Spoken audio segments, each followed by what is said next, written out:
Documents just leaked from the ongoing federal case against Diddy, and it looks like we finally have confirmation that not only was Rihanna allegedly Jay-Z's victim, but he also sold her to his BFF Diddy, as well as other people in the industry. The streets have been saying this for a hot minute now that Jay-Z is not exactly innocent because he and Diddy were up to some real crazy.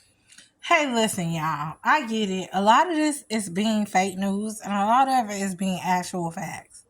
The only thing I'm going to say is to Diddy team, like, y'all could have just went ahead and dismissed them and hired me your pre-hour agent, because certain stuff should just not be happening. Stuff on the down low, and it looks like those shenanigans are finally coming to light.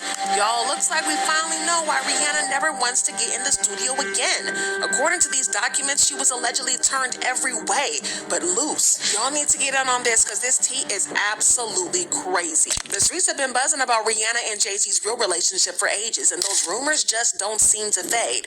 Rihanna entered the industry as a teenager, and Jay-Z was her mentor, basically running every part of her life. The gossip about their dynamic has always stayed strong, even though they have both denied being involved with each other. Rihanna didn't take his mentorship for granted because she was super grateful for every opportunity that she had been given. Working with Jay, having a collaboration. At the end of the day, they still talking about P.Diddy, and now they trying to put Jay-Z into it. And I get how they trying to group two things together, and two things can be true at the same time, and I get that.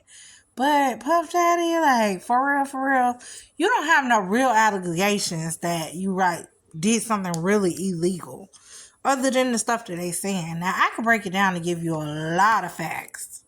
I definitely could. And it's just one of those things that everyone dreams to do in their musical career. And here I am at 19 years old with the #1 single and featuring Jay-Z. It's just...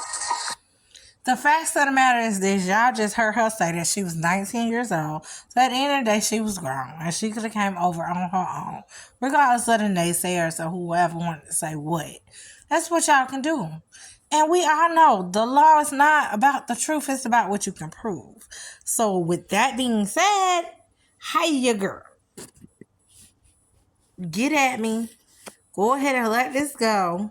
I don't know how I feel about you being guilty or not guilty. The only thing I can say to you is that I really just see that this is something that you really try to strive for and work for. So just continue to do it. I can't fathom it sometimes. It's just too much for me. It's overwhelming sometimes. Then the tea started spilling that Jay-Z and Rihanna might have secretly had something going on, even though he was married to Beyonce. At first, people weren't really tripping because, fake rumors are flying around the industry all the time.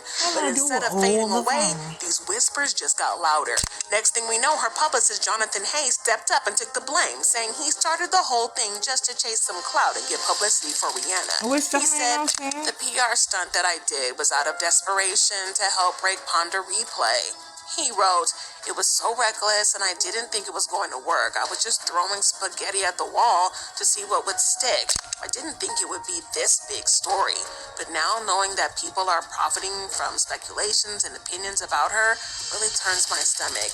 I'm ashamed that I'm even talking about this. I just want to put this rumor to rest once and for all. But honestly, this story didn't even make sense because Rihanna was already a force in the industry and had already made a name for herself. So there was nothing for her to gain from... Baby, let me tell you how my mama told me a long time ago.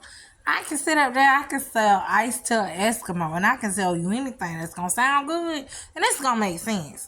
But it's going to be real, and it's going to be the truth. Because that's what I said out my mouth. That's my story, I'm sticking to it. Good night. Y'all listen to the actual story. Go ahead and hit y'all up later. This your girl.